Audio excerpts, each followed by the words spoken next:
Welcome back, everybody. Today we're diving into the world of small-scale farming. I've always kind of been fascinated by the idea of growing my own food, and lately I've been wondering just how realistic it is to make a living off a smaller plot of land. Luckily, our source for this deep dive, How to Make $100,000 Farming 5 Acres or Less, seems to get right into it.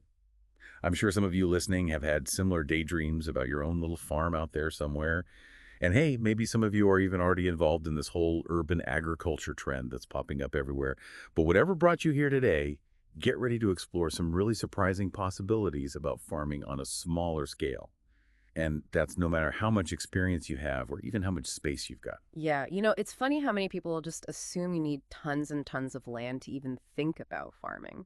A lot of folks think you need some big inheritance to even get started, but that's just not true at all these days. So that's what I'm excited to really unpack today. But first, let's just clarify something. What exactly defines a farm nowadays anyway? Well, officially, the USDA says a farm can be any place that produces and sells at least $1,000 worth of agricultural products in a year. So that could be your backyard garden, a plot you rent in a community garden, or even a rooftop setup in a city. So really, it could be anywhere. It's Yeah. not just those stereotypical countryside farms. Right. And this book really goes beyond just breaking down those stereotypes. It dives deep into all the financial and lifestyle benefits that make small scale farming so appealing. Okay, I'm all ears. Besides just the satisfaction of growing your own food, what really stood out in the book? Well, one of the biggest things is just how low the startup costs can be compared to traditional large scale farming. You don't need all that massive equipment or huge fields of land or even a big crew of workers. The book actually breaks down startup costs for a bunch of different small scale farming models.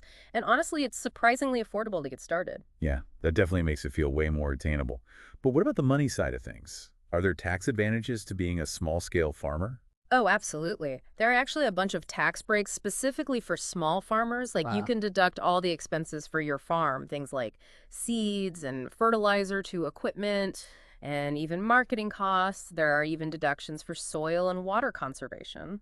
So you could be saving money on taxes while you're growing your own food. It seems like this book is all about showing people they can have more control over their food and their finances at the same time. Definitely. And there's also the fact that the demand for local sustainable food is just exploding right now. People care more than ever about where their food comes from, and they're willing to pay more for stuff that's fresh and tastes good and was grown the right way. I've definitely noticed that myself. Nobody wants that mass-produced grocery store stuff anymore. Yeah, exactly.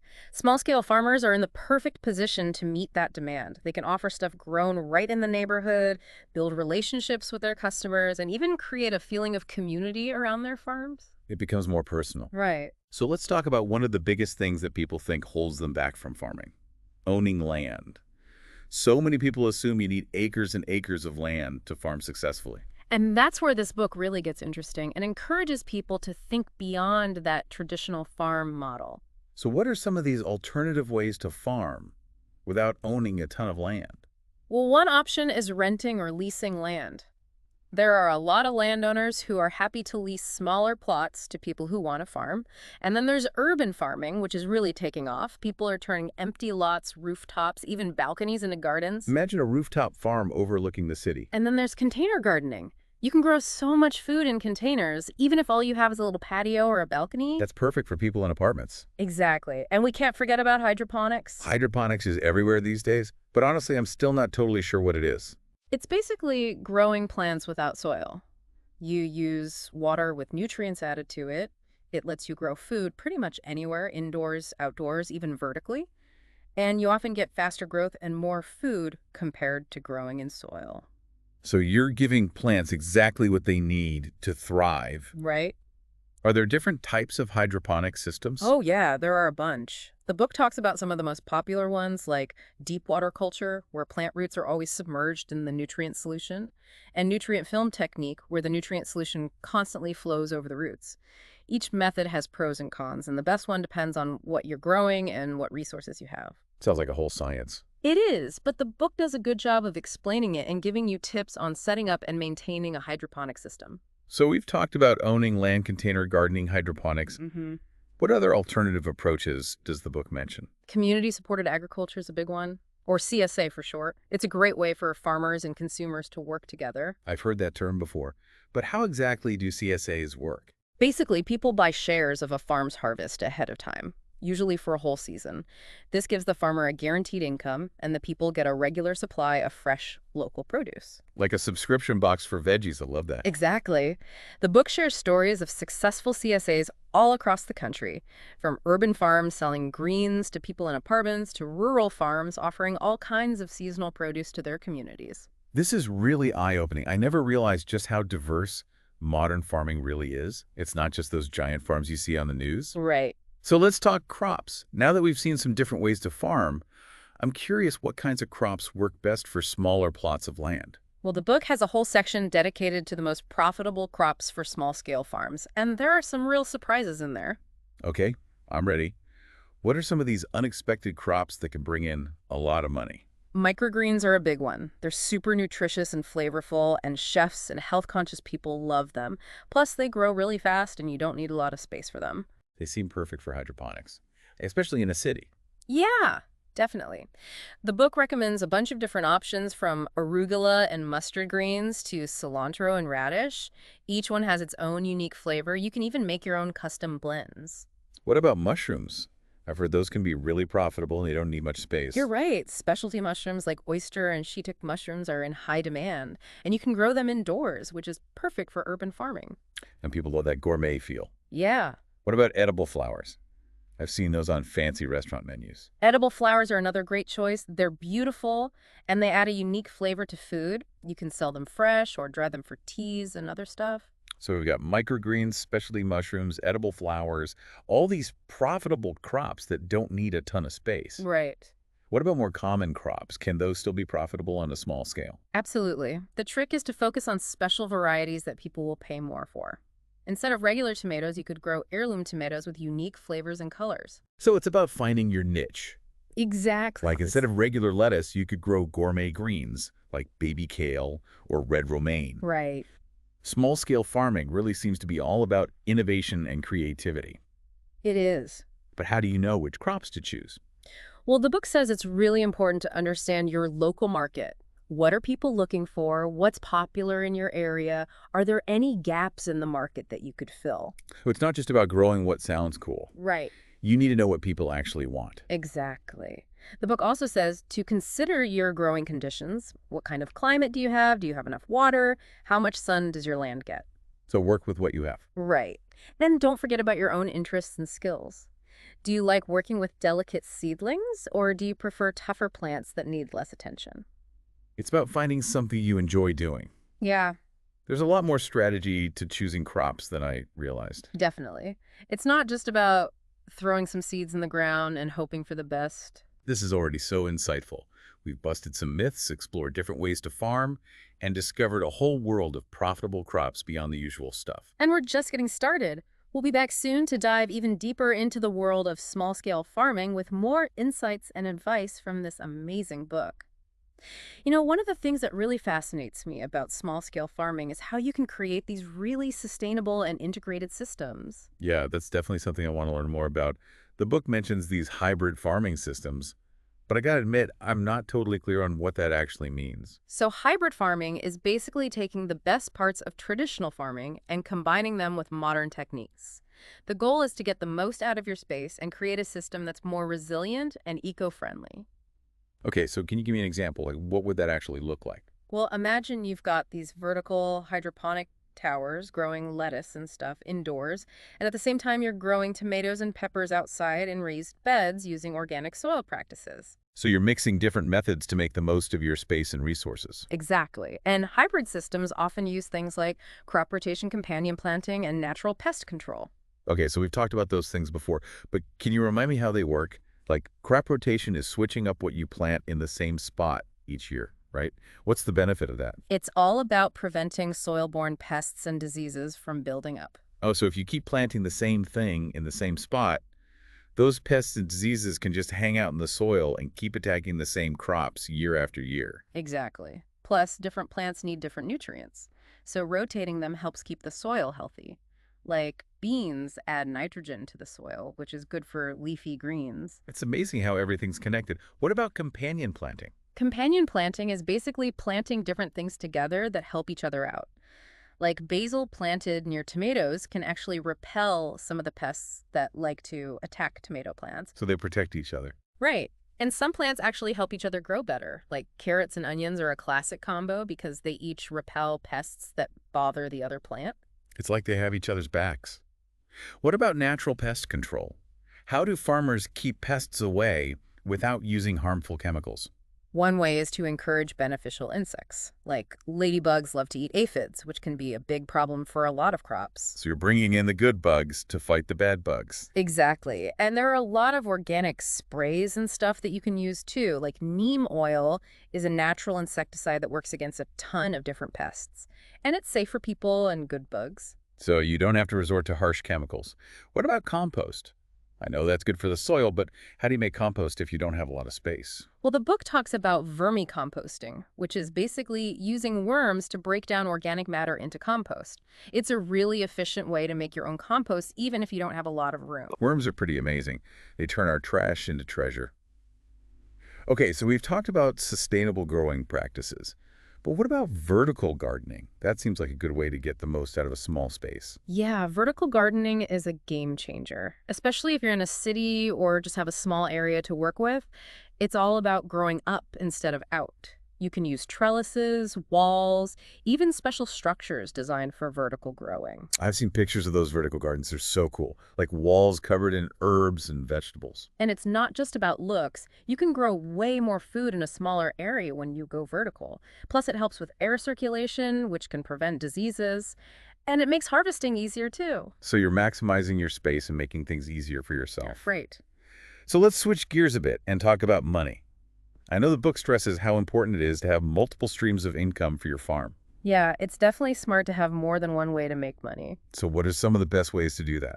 Well, farmers markets are a classic. They're a great way to meet people in your community, build relationships, and show off your amazing products. There's something special about farmers markets. Yeah, You get to interact directly with people who are excited about local food. definitely. And the book has tips on setting up a good booth, pricing your stuff, and making a good impression on customers. So it's not just about showing up with your produce. Right. You got to think about the whole experience. Exactly. What about online platforms? Can small farms sell their stuff online? Oh, for sure. Online platforms are becoming more and more important for farmers. You can set up your own website with an online store, or you can use platforms like Etsy, which are already popular for handmade and artisanal goods. I never thought about selling farm products on Etsy. Yeah, it's a good option. People are looking for unique, high-quality stuff, and those platforms make it easy to connect with them. Exactly. What about working with local businesses? That's another good one. A lot of restaurants, cafes, and even grocery stores are looking for local produce. So it benefits both sides. Yeah. You can sell your stuff, and they get fresh local ingredients. Right. And the book encourages farmers to think outside the box when it comes to making money. Have you ever considered agritourism?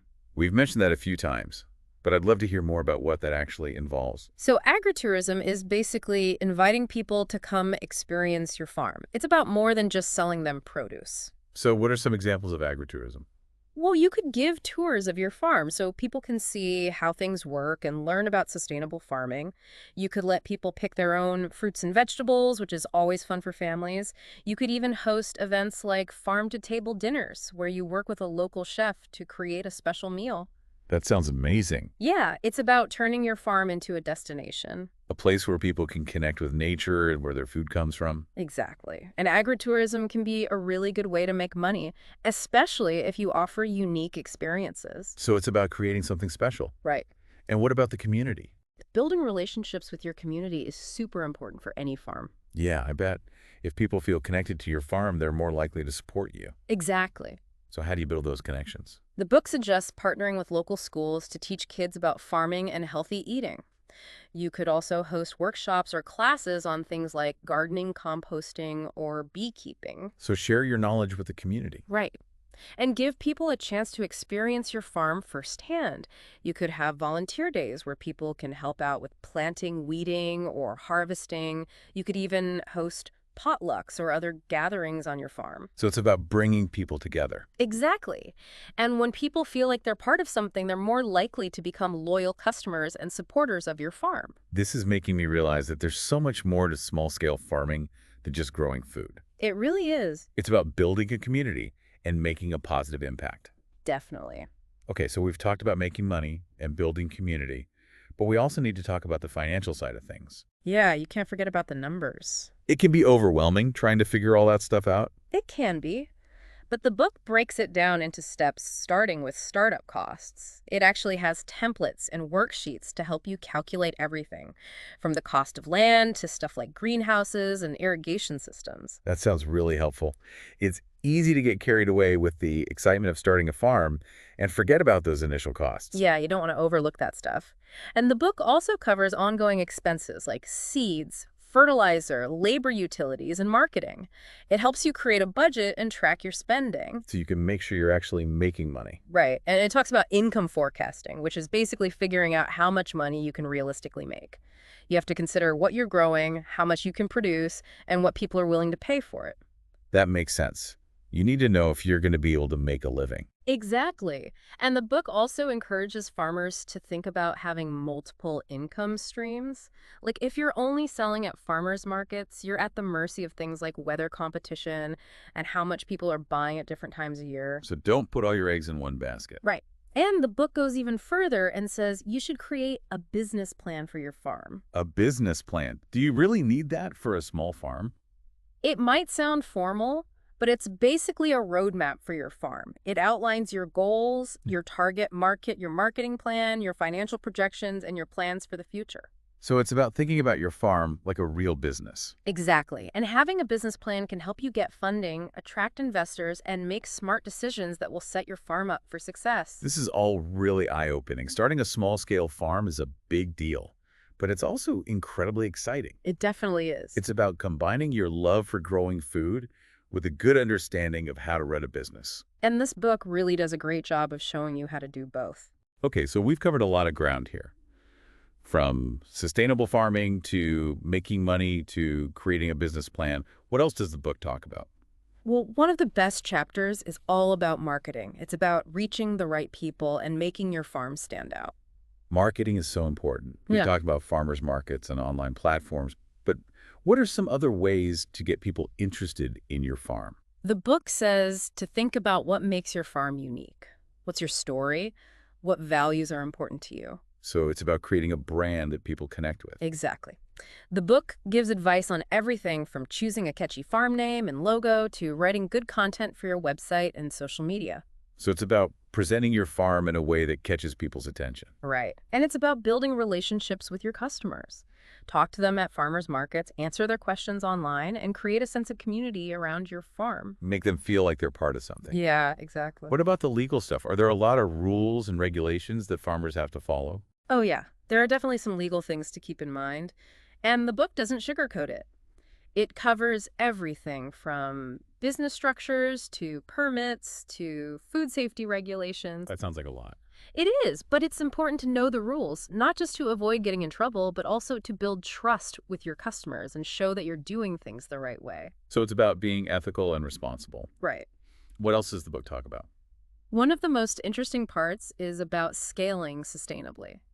It's a reminder that bigger isn't always better. Yeah, it's easy to get caught up in wanting to grow your farm as quickly as possible. Exactly. But the book says it's important to define what success means to you. It might not be about having the biggest farm or making the most money. Maybe it's about creating a farm that supports your family, gives you time with your loved ones, contributes to your community, and is good for the environment. It's about finding what truly matters to you. Right. And the book gives practical tips on everything from figuring out how much you can handle to setting realistic goals to hiring help and buying equipment. So it helps you grow your farm in a way that makes sense for you. Exactly. And it's not just about the farm itself. It's about the farmer, too. What do you mean by that? The book talks about the importance of taking care of yourself, especially as your farm grows and you have more responsibilities. It reminds you to prioritize your health, manage stress, and find a balance between work and life. You can't pour from an empty cup. Exactly. And it also says to build a support system. Connect with other farmers, mentors, and people who understand the challenges of farming. So you don't have to go it alone. Right. This has been such an incredible journey so far. We've learned so much about the practical side of growing food, the business side of running a farm, the importance of sustainability and community, and the challenges and rewards of scaling up. Yeah, it's been a lot of information, but it's also been really inspiring. And there's still more to come. Definitely. We'll be back soon to wrap up our deep dive into the world of small-scale farming with even more insights from this amazing book. One thing I really like about this book is that it's honest about the challenges of small-scale farming. Right, it's easy to get caught up in this romantic idea of farming, but in reality, it's tough work, both physically and mentally. Absolutely. There are going to be setbacks, bad weather, pests you didn't expect, times when you wonder if you're really cut out for this whole farming thing. So how does the book deal with that? Does it give any advice on how to get through those tough times and become more resilient? Well, one of the biggest things it says is to remember your why. Why did you decide to do this in the first place? What are you trying to accomplish? Connecting back to that purpose, whether it's feeding your family, being more self-sufficient, or helping create a better food system, that can help you stay motivated even when things get tough. Yeah, it's like having that anchor to hold on to. Exactly. And the book also reminds you that you don't have to do this alone. Having other farmers, mentors, or even just friends and family who understand what you're going through can make a huge difference. That support system is so important. It really is. And it's about realizing that setbacks are going to happen, but there are also chances to learn and grow. Every challenge teaches you something. It helps you get better at what you do, adapt to new situations, and become a stronger, more resourceful farmer. All part of the process. Right. And this book doesn't just leave you with inspiration, it also gives you a ton of resources to help you on your journey. Like what kind of resources? It has a whole list of organizations, websites, books, even online courses that can give you more guidance, information, and support. So whether you need help with growing techniques, financial stuff, marketing strategies, or just want to connect with other farmers, these resources can point you in the right direction. That's awesome. It's like having a toolbox full of everything you need. Yeah, exactly. And the book really emphasizes that learning never stops. The world of farming is always changing, so you got to stay curious. Keep learning new things and connect with other farmers. This whole deep dive has been incredible. We've learned so much about the practical side of growing food, the business side of farming, the importance of sustainability and community, and the challenges and rewards that come with it all. This book has been a goldmine of information. And inspiration, too. Absolutely. So as we wrap things up here, we want to encourage everyone listening to go out and explore these possibilities. Maybe you'll start growing microgreens on your balcony, join a CSA, or just visit a farmer's market and chat with the people who grow your food. No matter how you choose to get involved, just remember that you're not just growing plants. You're helping to create a better future for all of us. Couldn't have said it better myself. Thanks for joining us on this deep dive into the world of small-scale farming. We'll see you next time.